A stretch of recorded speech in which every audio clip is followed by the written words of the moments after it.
Assalamu alaikum. Salam. How are you, stranger? I'm good. I'm good. How about yourself? Alhamdulillah, all is well. Good to see you. Oh, good, mashallah. Same here. So, how has your life been going? Hectic. Yeah, Yes. It's yeah, been really busy, yeah, with the kids and Eid. I was yeah. traveling from London to Birmingham, second city, Okay, family. But okay. it's been all good. All Good. is good and well, Good. yeah. Children are well. I miss them. Yeah. Yeah, the boys are good. I kept them busy today though. I don't want them interrupting. Yeah. Yes. But they're stars now. So, I mean, yeah, people are calling Yeah. for them, people are asking about them. Yeah, Yeah. Oh, mashallah. No, the kids they watch the videos with me. yeah. Yeah, they sit next to me because I find it to be so beneficial, you know. And Hmm. they pick up on the cues. They understand when you talk Yeah, about the human and you talk about the nature and yeah. the four elements. And so I Fantastic. implement them. I implement them and I get them to think about it. And you know, Yes. yeah. So That's it's great. really, That's really great. Well, good. they're gonna really love what I have to present to you today. Then I'm gonna Yeah, share I'm some grateful. today. Yeah. Oh, good, good. Oh, yeah, it's I find them. I find all your lectures, your videos, all to find really. I found them really, helpful, simple. Hmm. Not only that, but it practical. It's true. It resonates. It's real, and you know, you hear it, and you're like, yeah, I 100% agree. It makes sense. Hmm. Because we're around nature, and you said, Fitrah is clocked into everything that Allah has created. Your terms clocked, Absolutely. and yeah, and absolutely, yeah, everything is in a state of balance, isn't it? Nurture. Actually, Allah is nurturing everything around us all the time, Yes, and it's important for us to recognize that in ourselves and around us. It's indeed. quite, yeah, I find it quite amazing, and you just had to say it for me to recognize it. Hmm. Hmm. Yeah, yeah, Yeah. it's good. Well, you are MashaAllah, one yeah. of the awake ones. Yeah. Yeah. Woke, not woke, but awake. Yeah, I'm grateful. I'm grateful because I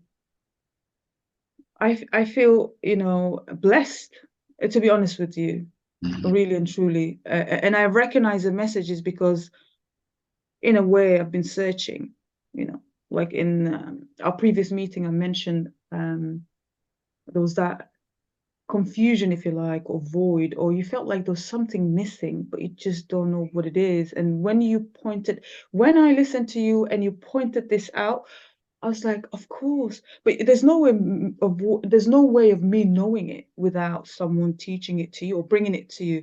It might be intrinsic, it might lie there in your heart, but if it's not brought to your attention, there's no way of knowing it. Indeed. You You- know? Yeah. Yeah. I call it being activated. Oh yeah. Oh, okay. Yeah, I I look forward to that, because you appreciate life differently. You start to look at life differently. You hold yourself um you see yourself differently. I was going to say accountable. That's the word that came to mind. But you do that, without resisting, if that makes any sense. Because Mhm. people resist holding themselves accountable, if that makes sense. But when you highlight, because there's so much, there's so much, the way you're presenting it is so real, but not only real, it's like humbling, if that, I'm trying to find words, because I'm just like so it's humbling in a way because it also helps you to recognize that mm, I'm struggling to find the right word to express what I'm feeling. I guess the word I'm looking for is it humbles you, but also you know what, you feel motivated. Well, that's how I feel anyways. I feel motivated, I feel enlightened, I feel like, you know what, this is what's been missing in my life, and it's attainable. Yeah. That's I'm what it going to is because suggest a word to you. that Yes. I'm feeling coming from you, that you're reaching for, but you can't quite find it. Yes. You're feeling empowered. Oh, yes. Yes. Absolutely. I can feel it 100%. coming from you. Yeah. Yes. You're feeling Empowerment, Yeah. empowerment comes as a result of connections. Mm. And as a for instance, you get power in your house because of the electricity running through your walls, but that electric cord needs an outlet. Mhm. So once you take that plug, that cord, and you plug it in or connect it to the outlet, that's when power happens, right? Mhm. Correct. Yes. You have to have an outlet.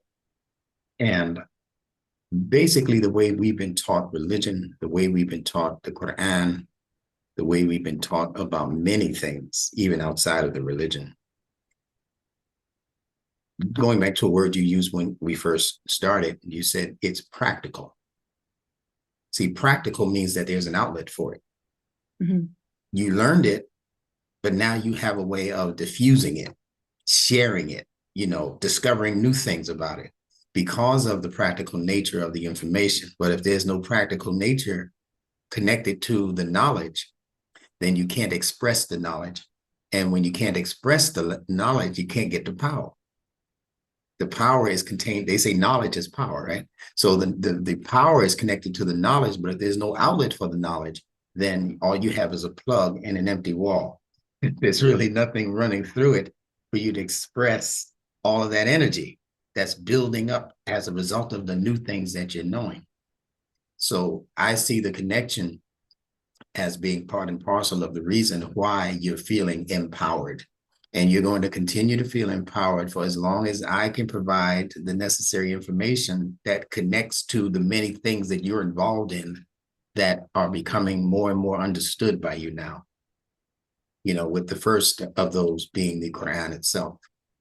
That's my primary goal, to help people understand the Quran, but at a deeper and more significant level than the level of, I would call it elementary school teaching that we've been getting from most of the scholars and the imams and the muftis and the sheikhs and the sheikhers and all of these other people. We've been getting a lot of elementary school type teaching.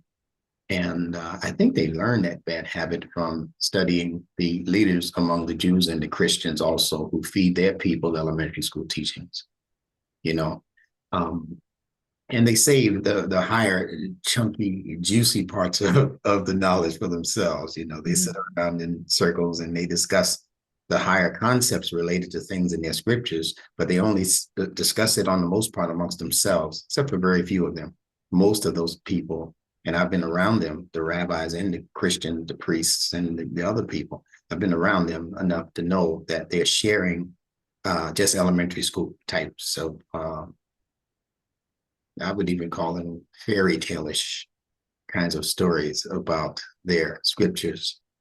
And the Quran was revealed for much, much more than that. It was actually revealed to take the knowledge that the higher ups are sharing with each other and show those of us who are down on the ground how to evaluate that same knowledge and come out with the same success in terms of our understanding. So you're right on time for this. When the student is ready, the teacher appears. Oh, no. Yes. Are you ready to get started? I am ready to get started, and I'm not sure if you saw. I had a question for you today, Okay. and my question is, I'd like to understand the four elements in more depth, Okay. and its importance in bringing up children, Yes, absolutely. and its implications if it's Sure. absent. Sure. I got you. I got you. Okay. So let's begin with the number 4 and what it represents creation wise. 4s are spoken of in the Quran also in many different places, and it's spoken of in cases where it's obvious that Allah is speaking about 4. And it's brought up in other places that are not as obvious, where he mentions 4 things, but he doesn't emphasize the 4-ness of those things. The number 4 all around the world represents foundation. that which is foundational. And the reason why it represents foundation is because if you, for instance, build a chair or a table, the most stable chair or table is going to be situated upon 4 legs. You can have a bar stool that has 3 legs, but it's not going to be as stable. It's not going to be as comfortable for you to sit on as a stool with 4 legs or a couch with 4 legs. So 4 came to represent stable foundations. And Allah has stabilized this entire creation upon 4. We call them the 4 elements. And I'm sure you know what those elements are, correct? Correct. Yeah, I do. Recount them for me. Yeah, so it's water, air, fire, and land. Very good. All right. So as far as the known creation that humans have discovered, one or more of those elements are going to be part and parcel of that particular creation, no matter what it is. Okay. So 4, again, represents foundations. 4 represents the foundational elements that creation is actually made of. All of those 4, you're going to find all of those 4 even in our human system. And people might say, well, I don't have fire inside of me. Yes, you do. You have elements in you that will burn you quicker than fire. There are acids in your belly that will burn you up. If that acid got released, you know, when you have acid reflux, how bad that feels. So if that acid were to get released, it would burn a whole. It's a wonder, you know, that Allah created all of these acids within our stomachs, but it doesn't eat up our stomach lining. See, that's mercy. Absolutely. That's what we mean by Allah's mercy, is rahmah, right?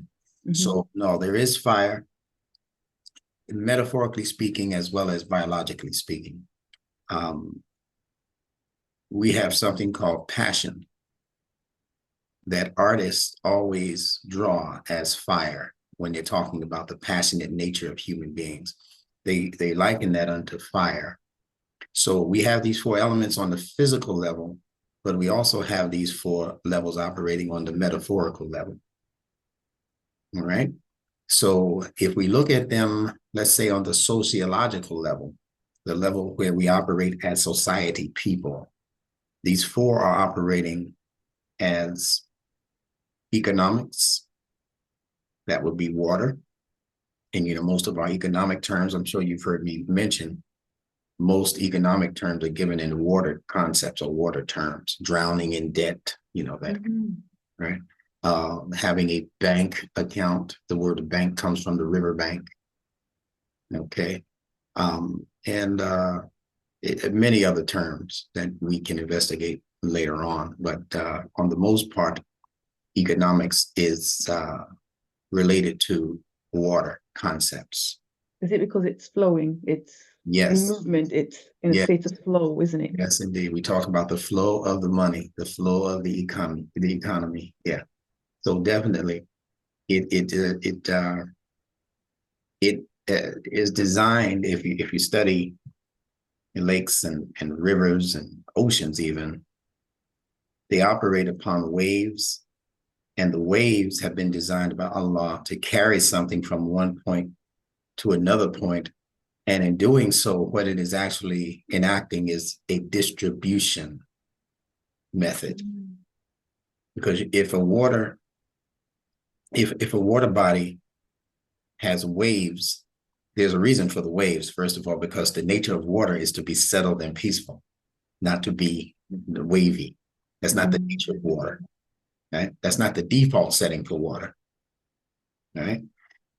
But the waves allow for even those big steamliners and those big ships, even though they have motors. There was a time when boats didn't have motors and they had to depend on the wind, right? They would have the sail put up and the mast, and they would depend on the directions of the winds to steer that boat into the direction that they wanted to go in. But the reason for them wanting to be on the water in the first place is because they were seafarers and they had goods that they wanted to distribute. So when you think about water, you think about distribution. And when you think about economics, you think about distribution. So people who want to keep all of the wealth for themselves and not distribute it, they're operating against the fitrah. And it's just a matter of time before they fail. The greedy people we're talking about now, the people who hoard the wealth, as Allah speaks about in the Quran, and they don't even give consideration to the needy people. You know, what the Quran calls al-ma'un, the neighborly needs. They don't even think about it. They don't think about that there are poor people all over Africa, all over India, you know, in America. There are people actually literally starving on the streets of America as homeless people. People who don't have a place to go to or a place to go eat. They don't have the money to sustain them on the level of a decent life, what a decent life would call for. So economics is meant to be distributed is the point, and that's water. So the reason why I'm taking my time with this particular one is because if you're studying these four elements and we're connecting them to these metaphorical ideas, then all of the potency for that particular area, whichever of the four we're talking about, most of the potency is going to be discovered by simply discovering or exploring and then explaining that element. I agree. Yeah, if you want to know what economics is outside of what the college professor of economics tells you economics is, you got to go back to the fitrah in order to understand the fundamentals of economics.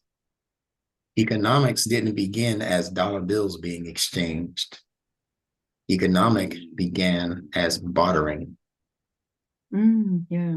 Right? Yeah. I would come to you and I'd have something that I maybe no longer needed, or I needed something from you more than I need the thing that I'm trying to exchange with you. So when I bring my goods to you and I say, well, do you think this is equal to the value of what I'm looking for from you? And you agree that it is, then we exchange. We were bartering without a dollar being passed. And I think many people in the world are soon going to have to go back to that original system. Yeah. A lot of people are talking about this. I agree. Yeah. See, when the water becomes so polluted that it's not worth sailing on, then you have to find something different. It's turned in terms of exchange. And it's not the first time in history that it's happened. So study that element. And we're talking about exchange now. Exchange. One thing for another that you consider to be of equal value. And the original weight and measurement tool, they're right here in your hands.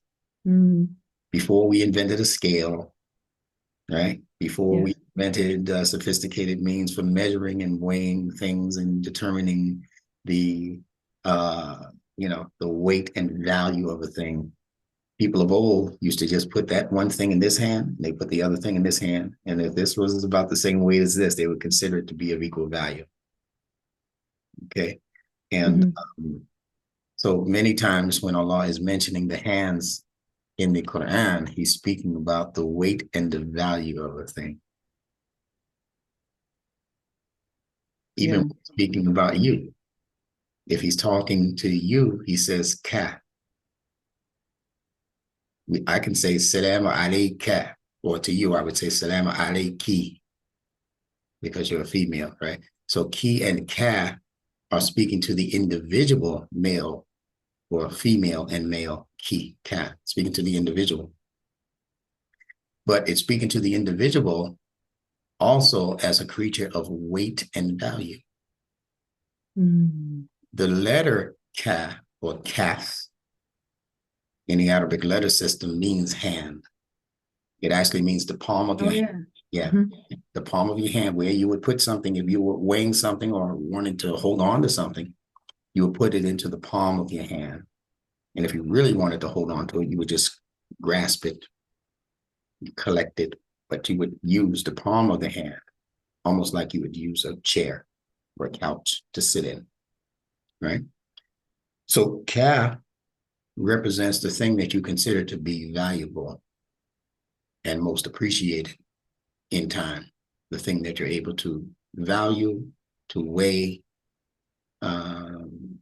and to feel as though it's precious enough for you to hold on. Oh, container, I was going to There you say. go. The hand is the container. That's right. The cast sound, container, right? Yeah. So this whole idea of exchange is given in the concept of selling something. selling, selling something. I make a sale. So you can hear the SL sound in both of those words, selling and sales, right?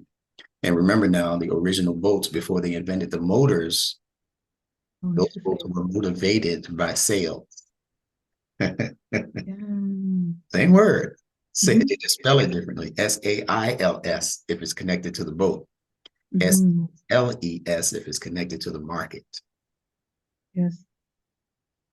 Am I going too fast for you, Emma?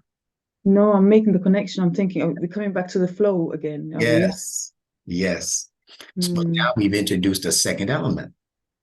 It's not just the water. If you want things to float on the water or to be moved by the water, now you have to introduce that invisible element of those four elements. What is it? The air. Yeah. Yeah. The air. To distribute it, I guess, I'm guessing, to balance it out, to that's right. get it moving. Okay. Right. Wow. Yeah. So you have to be able to now factor in the idea of things moving on the water or being moved by the water based on the velocity of the air that hits the water. Okay. Now, water, as we said, represents trade, commerce. Anytime you hear mer in a word, it has to do with water. Mermaid, merchant. See, merchant, mermaid. It's because we're dealing with the water. In the case of the merchant, the water called economics. Interesting. Even marriage, it's really the MR.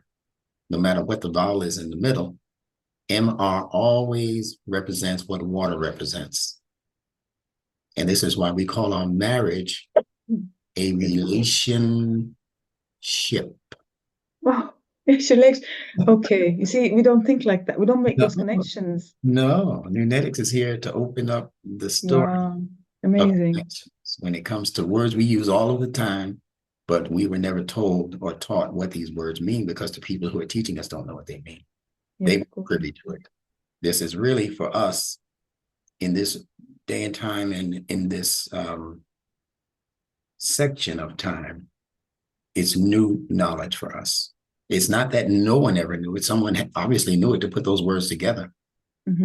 But knowledge gets lost. They say if you don't use it, you lose it. And when schools stopped teaching this kind of natural science and natural art and all of that, and they moved away from Allah's Fitrah for purposes of creating a working class, that's all that modern education has become, just something to feed the system with. Just you go to school to get a job, they tell you. Not to become a better human being. More mechanical, isn't it? Much more mechanical. Because you were saying earlier, I mentioned practicality of what you're teaching, because that practicality means I can apply that into my life. It's not theoretical. And that's what you go to school, you learn theory, you don't know what to do with that. I guess it's all around us, isn't it? The confusion. Look at how confused people are. They have theories, the information, they're floating about everywhere, but nobody knows how to actually govern their lives, like in a way that it helps you to be fully functional human being. It's mentioning some key words. Yes. Remind me to get back to the word functional. Functional, yes. Functionality is a part of the fitrah. MashaAllah, yeah. Okay, yeah. Nice. Okay. So going back, we're dealing now with the element of air as it influences the water. So it's actually the air, the winds pushing on the water that are creating the waves. If the air was not pushing on the water, the air will still be having an effect. And we'll talk about that in a moment when we get to the element of fire. but it'll still be having an effect, but it'll be just a mild effect. You won't see waves, big waves, Like a ripple, would it be like a yeah, little ripples? yeah, yeah. See, the letter M in English means wave. It means water wave. If you look at the letter M in English, Yeah. Oh, wow. yeah, that's what Yeah. it means. Yeah, Wave. yeah. So this letter M, uh, when you see it in a word, it's operating based on that same concept. So again, if I go back to the word marriage, it means that there are going to be some waves, but the waves are necessary to push the ship, the relationship forward. Yeah. See? For growth purpose. Yeah, in business, we don't call it marriage, we call it merge, but it's the same concept. Mm. But when I hear merge, it's like, yeah, coming together. They merge. That's They what, come together and join, isn't it? yeah. Yes. And how many businesses now have to merge for survival's sake? Yes, yes, Baskin yes. Robbins and Dunkin' Donuts. I don't know what's going on where you are in the UK, but over here, these companies had to merge to survive. Yeah, it's They, not looking good they here weren't either. making it Yeah. separately. They had to merge, and that was a business decision, right? Right. But because they're merging and because they've had separate interests, just like a male and a female has separate interests, they might have separate businesses. But when they marry or go into marriage, the marriage becomes a merge, a Mm. merging. And that means that they have to take all of even the emotional stuff. Yeah, Yes. yeah, Baggage. they got that in a bag and they brought that baggage into the relationship, right? So now they have to work that out, and it's going to always be you hear the word murky. Oh, When something is nebulous and you're trying to figure it out, it's murky water. It's got some dirty stuff in it. Yeah, but it can still float your boat. That kind of stuff, right? And Allah speaks about the sun setting in murky water. okay.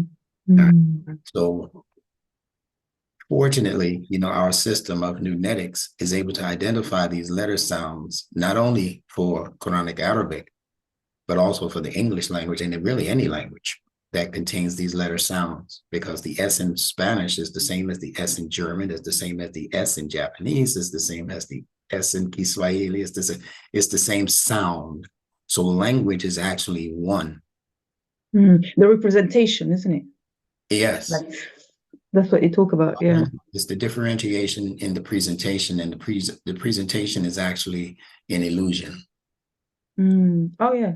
Okay. I Humans are 100% agree. talking one language all of the time. If you know how to identify those sounds, there's only 7 parts of the mouth, as you know, Yes. that produce sound. And those 7 parts of the mouth contain different consonants, consonantal sounds. Mm-hmm.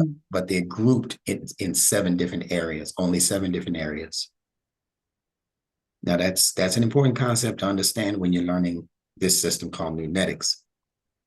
Because Yeah. if I say, like we spoke about the letter K, that K sound, if I just give it without a vowel, it's just,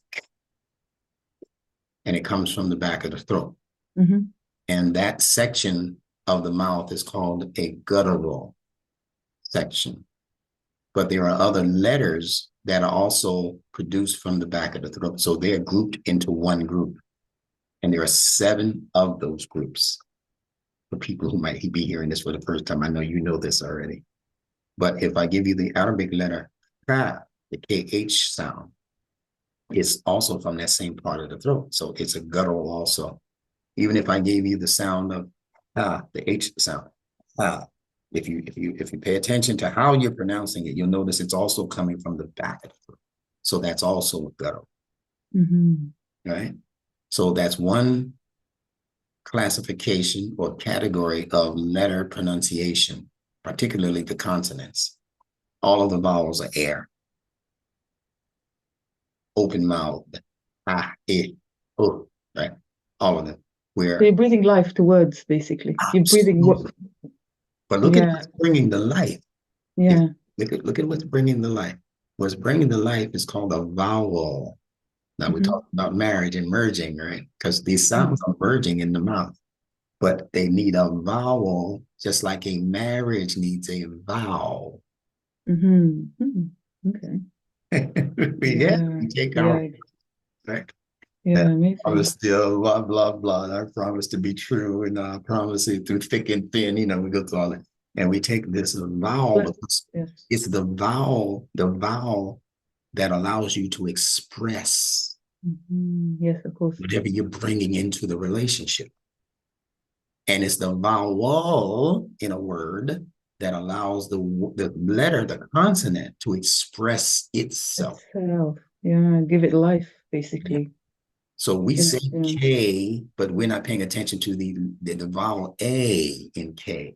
If we take the vowel, and all vowels are feminine because they're open, E, U, A, right? They're open. They're not touching any other part of the mouth like the consonants are. But if we extract the vowel from that letter, all you have is the soul of the letter. Mhm. And Mhm. back to what primitive people were doing. It's inarticulate. Yeah. So, Yeah. So uh-huh. yeah, it's a form of expression. So this is now it helps you have appreciation for the fact that we put in life. Basically, you are that's I guess why this is why they say words are spells Yeah. because Although that's not the best way to describe it, them, but we yeah, can, as you said, we can yeah. understand why. It becomes a spell when the person who is spelling Hmm. is doing it for some nefarious reason. In other Hmm. words, he's trying to take control of your thoughts and your feelings. When you have those kinds of people operating and casting spell, Hmm. there's spelling, and then there's casting spells. You Yes, know what a cast is. the If you casting. have a hand Yeah. or arm, even there are different kinds of Oh cast. yes, Yeah, of course. yeah. And what it's doing Yeah. is it's containing you. Wow. Remember, the K sound contains cast. Contain, yeah. Mm-hmm. Okay, and the S sound is always representing something secret or secluded. Because of mm-hmm. You see, Mm-hmm. and the T sound. I'm talking the word cast now. Mm-hmm. ST, but the C is pronounced as a K. Okay. Right? So K means to contain. The S means that it's secret. You can't easily get to it. You can't see the arm when it's in the cast. It's in Of secret. course. It's in solitude. And then Yeah. the T is like the tam marbuta in Arabic, where it feminizes the word. So Mm-hmm. it means that the cast is a feminine object. It operates based on a feminine principle. That's why the arm is able to be inside of it, like a baby is able to be inside of a It's mother. being it's being held. Yes, Yeah, of that's good. course. Oh my goodness. Can you see? Amazing. Yeah, listen, I already see your children just biting into this lesson that we're doing No, right. really, it's amazing. You'll I be able tell to you. take any word and break it down letter for letter to see what's actually being said for real, by the Yeah, designers of language. Very sophisticated thinkers who put languages together. absolutely. And the Arabic language is quite unique in this regard, that the minds that were inspired to come up with Arabic letters, and really this is true for all of the Semitic languages, the minds that were blessed to come up with those sounds and those meanings were directly in touch with the Fitrah, what the Fitrah was teaching them. It had nothing to do with any school, nothing to do with any imam. It was way before an imam was even invented, when people were just studying their environment. They were watching the sun rise and set, pinnacle, go down. They were watching the moon wax and wane. And these are the reasons why they gave these things certain names. So when you look at a word like Shams for the sun or Qamar for the moon, and you understand what these letters mean, then you'll know why they named those objects, the names that they gave them. That's how sophisticated this science is. It's a linguistic science, or as my wife likes to say, she calls mathematics a linguistic technology. Yeah, it Yeah, is. yeah. So it's going to build a world. So going back to the original 4. We were air. Except the 4. Yeah. We went to water. We moved on to air. We went to air. Mm-hmm. And Fire. Oh, air sorry. Mm-hmm. represents spirit, an invisible motivator. Mm-hmm. Okay. Air has a way of influencing the visible. Spirit influences the visible. If I come to this broadcast or to this webinar with a down or low spirit, you can't see my spirit. You only see what I'm manifesting based on how that low, depressed spirit is causing me to act and react. But you can't put your finger on my depression, or you can't put your finger on my joy. You can only say, oh, you seem to be very joyous this morning, or you seem to be very sad. It's something, then I have to tell you what's wrong with me because you can't see it. You can't see air. You can't see spirit. Spirit simply means influence, invisible influence. Felt. Hmm? So it's felt. Oh, yes, absolutely. So it's a force. Absolutely. Absolutely. Yeah. You got it. You got it. I got it. Yeah. So that's 2. That's the water. And there's a lot more, as you know, that we can say about these elements. Especially when you understand that water is not only economics, but water inside of you represents your emotions. Because your emotions are like water, in that your emotions can become turbulent also when invisible influences begin to push on them. Then they become like waves. But those waves are designed to get you somewhere. But if you don't know where you're going, then you're just lost at sea. This sea, you're lost at sea. Mm-hmm. You can't see. The storm comes and all of a sudden, nobody on the ship knows where they're going. That's how our lives are. Mm-hmm. Yeah, lost. Yeah. So you have to have a captain who knows the surroundings. He knows right. He knows where he's going with his, as they say, with his eyes closed. And in the Arabic language, that captain or that admiral would be called an amir. Mm-hmm. That's where they get the English word admiral from the Arabic word amir. I'm going to say something to you about the word amir that's going to be very special for you, especially when your children learn this. Okay. The word amir, if you spell it A-M-I-R in English, is the letter A on the beginning.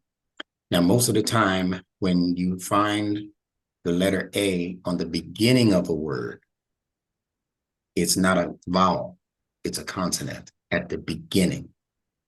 Just like at the beginning of the Arabic alphabet, the letter Aleph is the letter A, but it's not a vowel, it's a consonant. Ah, from the back of the throat, it's a guttural. Ah. Mm-hmm. Okay, if it's in the word, then it's a vowel. It's just giving expression to a consonant when it's in the vowel, like amir, that E-E-R, that amir, that's a vowel. But the A in amir, no, that's a consonant. Okay. Because it begins most alphabets, that letter A, it took on the meaning of being a leader over something. Oh. Because A leads the alphabet, leads all of the other letters, right? Mm-hmm. And it also took on a secondary meaning, which you'll understand the connection for, even though it's a difficult concept probably for children to understand, maybe, but you'll understand it. It means that it negates what comes after it. In other words, it's not what the word is that comes after it. Like in English, we would say amoral. Not means it's moral. Yeah, asexual, right? Apolitical. I don't vote. I don't deal with politics, right? So we have that same idea in our English language, but that idea comes out of more ancient languages like the language of Arabic, Hebrew, many of these more ancient languages. So Amir means not mere, whatever mere means. Mm-hmm. This is beautiful what I'm about to explain to you. You're gonna love this. Right. So just like amoral means not moral, asexual, not sexual. Amir or amir means not mere, but if they never taught you what mere Mir. means, then you're lost again at sea. Mm-hmm. Yeah. Correct. Yeah. Now, I told you earlier when we were discussing merging and marriage and marine, these things have to do with the water. Right. Mermaid, they have to do with the water. MR has to do with the water. So the MR in Amir also has to do with the water, but it's the water of, and see, this is the reason why he's the leader over the Mir. He's the leader over the turbulent waters. That's what MR means. M Mm-hmm. means turbulent water that's constantly doing what R does. It's moving. R is running. It's racing. It's very rapid. It's like the river, you see? All those Yes. R's, yeah. R Mm-hmm. represents movement and then like fast move. It starts out like the airplane on the tarmac, the air. You hear these R's in there? Airplane. Yes. It starts out like that. We're just kind of rolling along. Okay.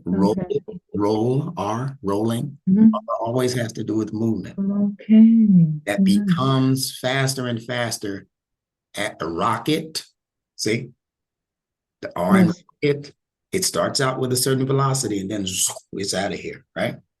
Mm-hmm. So the capital English letter R is actually the profile of a man walking. He's moving. Mm-hmm. That's the R. If you can, Mm-hmm. right? That's Yeah. he's doing that. Mm-hmm. The small R in English is actually the little bitty bird, like Oh. the sparrow. See the Mm-hmm. R's in sparrow, the two R's in sparrow, because Mm-hmm. it start out and then before you know it, you can't even see those wings, right? But it's out of here. It darts. See the R in dart? It darts into the sky. Wherever you find that R in that word is going to have something to do with movement and more than likely fast movement, fast-paced movement. All right. Mm-hmm. So that's MR. M is the turbulent water that is moving quickly. Mm-hmm. So wherever you find MR, that's what you're going to find. So not uh so someone stable basically, not in turbulence, not someone Yes. who's out of control. Yes. That's why he's the leader. Yes. So he's the shepherd. Everybody Yes, else is the like, what do we calm. do? What do we do? It's raining. It's snowing. Yes. Oh wow. We can't see. I just relax. I'm the admiral, Yes. the emir here. You just relax. See, this is why the followers of Muhammad the Prophet, Listen. who succeeded him, not succeeded him as a prophet, but succeeded him as a leader in the land over the believers. And I use the term believer very gently. I don't like that word. I call them the trusting ones, the faithful. The people who were left in charge, they were called emirs. They were not called caliphs or caliphs. Mm-hmm. That was a term that was invented after the prophet passed. And it was invented because they needed a name that would cause the people who they wanted to follow their every rule, it would cause the people to not question them as much because he's greater than just an emir, a commander. He's a caliph, like he's got this special connection with Allah. He's the prophet. They knew that if they had said they are prophet after Muhammad, they were going to be No demolished. one accepted. Yeah, Yes. but they found that intermediary position. And they said, well, we'll call ourselves caliphs, although there's no such mentioning of them in the Quran. There's a khalifa and the khalifa, that's different, but not caliphs like we came to know, caliphs. Oh, okay, next. Okay, because I was thinking about that video that I keep corresponding to watch with the young Mehdi that you're talking about, Yeah. Khalif. I just didn't get the time to, but I'm gonna go through that. That's one that you want to watch. Absolutely. Yeah, All right. yeah. So he's the leader over the emotionality. That's right. but it's Right. speaking about something that Allah has created in each and every one of us. Ability to command. Amir is a commander. So it's the ability to command your emotional nature. There's a very famous hadith where they say that one of the people in the time of our prophet, he asked the prophet, he said, you say that everybody has a jinn. They said, is that true of you also, dear prophet? And he said, yes. Actually, he's called a qarin, right? But they normally translate it as jinn, meaning this invisible force within that causes you to think certain ways and make certain decisions and that kind of thing. And so he said, yes. He said, I have one also. He said, but I made mine a Muslim. That's him taking control over that emotional nature. Yes. I mean, I watched the video. We talked to Dr. Omar, and that shined light to my, my understanding, to be honest, and it made sense Yeah. because everything is Yeah. happening internally. There's Yeah. nothing out there. It's here. You make choices here. You act a certain way based on how you can govern yourself. Yeah. It makes Dr. completely Omar, sense. Yeah. the Omar or Omar, that's where his name is from. Amir, Omar, commander. He's a natural born commander. None of us have these names by accident. I believe that. All right. Okay, so let me complete the circle with these 4 elements. So we dealt with water, air, fire. Fire represents properties of the intellect. Why? Because fire likes to separate things into different elements itself. It will take whatever is the elemental construction in a particular object. Fire will begin releasing those elements to the air. It'll break it down. So carbon will go back to carbon, whatever is in there is going to go back to where it originated. So that's the purpose of the intellect. It's supposed to be able to break things down and show you where things came from, scientifically. So fire has been used as the element to explain knowledge and the purpose of knowledge. So a lot of the colleges and universities will have a lantern as a symbol at the college. The lantern that's always burning. So that fire represents insight into the things that you are observing. I think it's in the Quran where even Iblis says to Allah that you created me from fire and you created him from clay. He was making a differentiation, but it's a differentiation that was actually showing off his intellectual prowess. In other words, it's like a child in the class who's questioning why the teacher chose Johnny instead of him to do a particular task. And he says, but I'm smarter than Johnny. Yeah, that's the same thing. I got more wit and intelligence and intellect, and I make better decisions than Johnny. How are you going to choose Johnny? Johnny just got here. We don't really know what Johnny can do. He hasn't done anything yet. That's what they were saying about the Khalifa. That's what Iblis was saying. He just got here. You're not even finished making him, and you're putting him over me. So Iblis had a problem with that because he's fire. Fire can become unruly. Fire has to be managed and contained in a fireplace. If you let it run wild, you see that R in the word fire? It'll do exactly that. It'll just move. Before you know it, it will have taken over the entire forest. That smaller fire burn. And that's how human intellect is also. It wants to take control over everything within its perception. You have to be the one to control what it is you learn and how you use what it is you learn. Because it's just like fire, and it will give you the same result that an out of control fire will give you. That's how we got COVID. Some knucklehead sitting in the laboratory saying, wow, look at what we can do with these germs and these diseases. If we mix this with this, we can kill populations of people. So fire, out of control. Nobody came in with the water with moral principles. Nobody came in with the proper sensitivity, water, to put that fire out, or at least to diminish that fire, or to contain that fire. See? And before you know it, something was unleashed on the entire planet that could have possibly killed off 7 billion people. Yeah. Because we're talking about fire. That's the Iblisian mentality. That's Iblis's mind. That's what he does. Right? Of course, yeah. Yeah. Then the last one is the land. And land represents the material nature, which all of us are a part of, and we need it. We can't divorce ourselves from the land. We won't eat.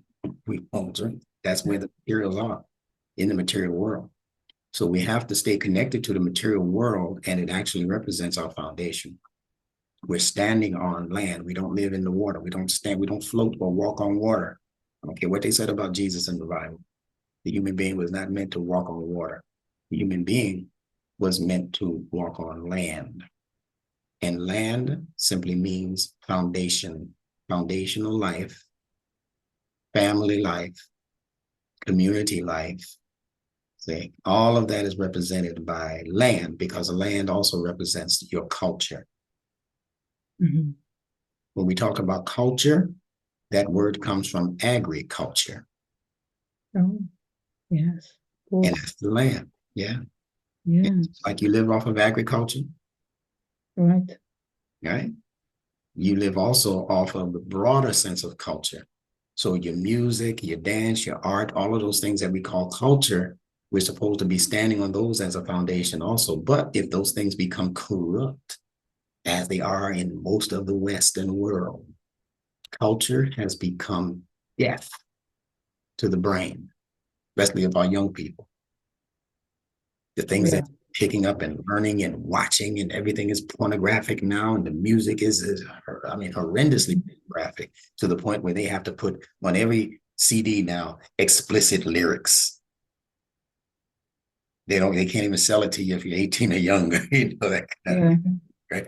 So that means that the culture, the agriculture, the land, the foundation of human life itself has become poison. And when you begin to eat from poisonous agriculture, then it affects your whole body's system on the cellular level. It begins to disrupt and corrupt your very cells. And we started with the word cell, but we were talking about S-E-L-L. Mm-hmm. But C-E-L-L and S-E-L-L are kissing cousins as far as their meanings, because any words that have the S-L sound in them, like cell, S-E-L-L, and like cell, C-E-L-L, if it has the S-L sound, it's going to always involve an exchange of some sort. Mm-hmm. If I sell you something, I'm exchanging my product for your money. Mm-hmm. But your cells in your biology are doing exactly the same thing. Mm-hmm. They're exchanging chemicals all of the time. The brain is doing that. The chemicals running through the body are doing that. They're exchanging cells and DNA and all kinds of things with each other. For what though? For the purpose of allowing the integrity of the body to remain intact. So SL words have to do with the preservation of a thing's integrity. Yeah. You said preservation, I remember. Can you think of any SL words in English? Salah. Yeah. English? So, no, I was going to say Salah, because I remember you saying Salah is for preservation, you know? There you go. That's the perfect one from the Quran. Yeah. Salat. So Salat is not just some bumping your forehead on the ground and rubbing it on the rug trying to get a sujood mark. A lot of these men do. Yeah. It's more than that. Yes, absolutely. It's not only more than that. It's not that at all. Yeah. That's not what it is. Whatever it is, it's going to involve the preservation of a thing's integrity. Now, when we give you meanings that are based on nunetics, and when you understand that nunetics is strictly based on letters that are connected to Allah's Fitrah and not to the college of or the university of, these are letters that you can find in your backyard. Conceptually, you can find Aleph in your back. Forget your backyard, you can find Aleph as your spine. operate your body's back. In you, yeah. See? So I don't have to come to you with a degree to explain to you what the spine is. Your young children, 8, 9, 10, 11, 12, 17, whoever, whatever age they are, they know how to go into a dictionary or into an encyclopedia or to go online and say, to shake Google, what is the spine? What does the spine do? Yeah, they can see it for themselves. They don't have to sit through 4 years, 6 years, 10 years of medical school to know what the spine does. Now, once you know what the spine does and you know that Aleph is represented by the spine, then you also will know immediately what Aleph in the beginning of a word like Amir Represents. is doing in the word. So just like the spine is responsible for the upright position of the body, as being in the beginning of Amir means that the Amir is going to be responsible for the upright positioning of the ship.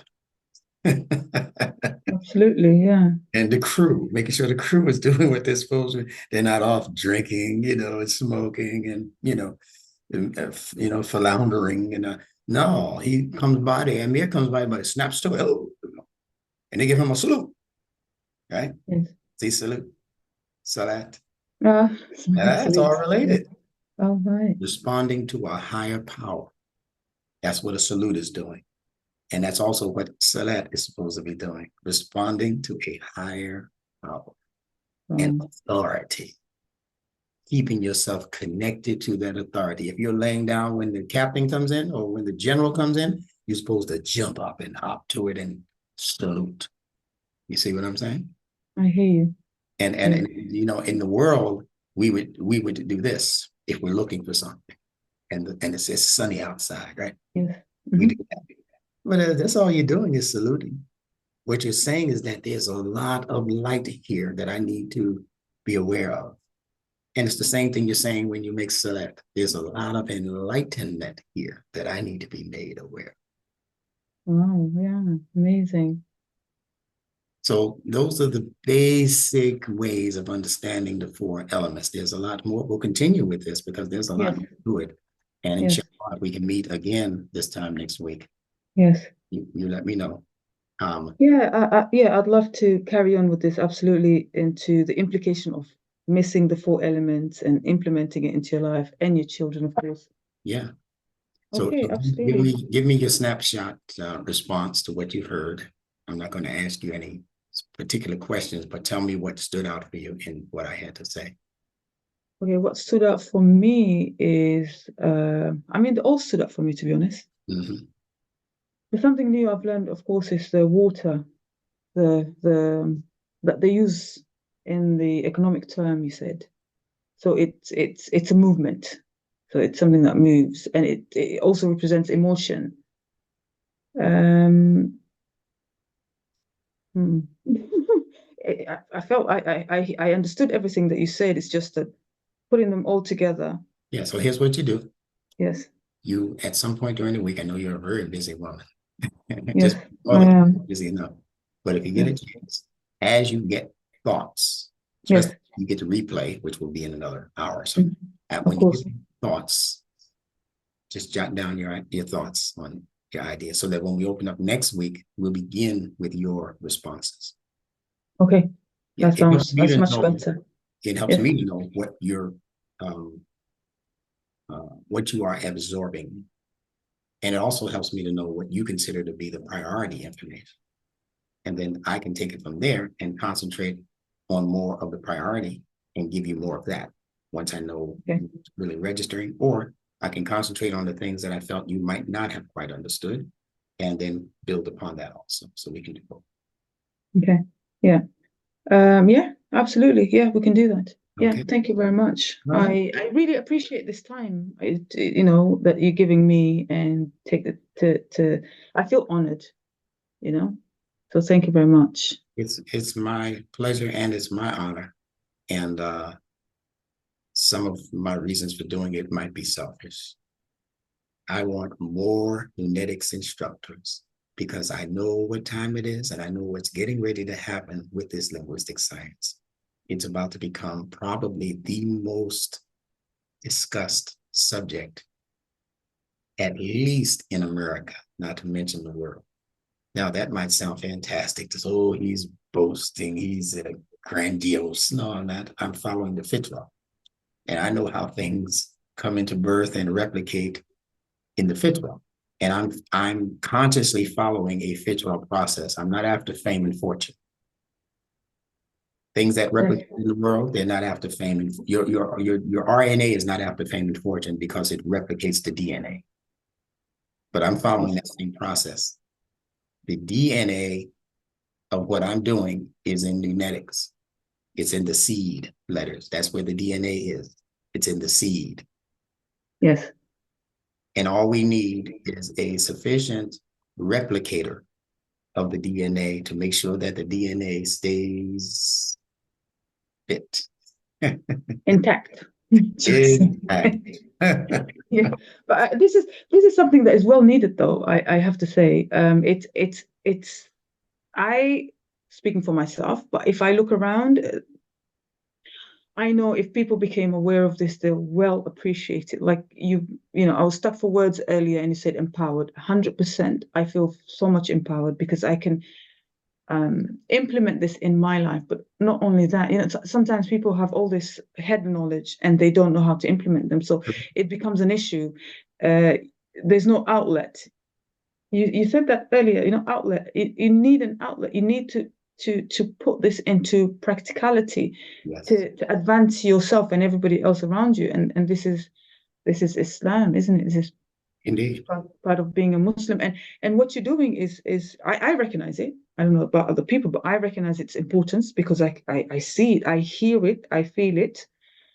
And I know that this is something very important to you because the YouTube is free, but the knowledge that it holds, to me, it holds weight. It's not knowledge that you find anywhere. And for the person that is seeking, they can see that. I certainly for one see it.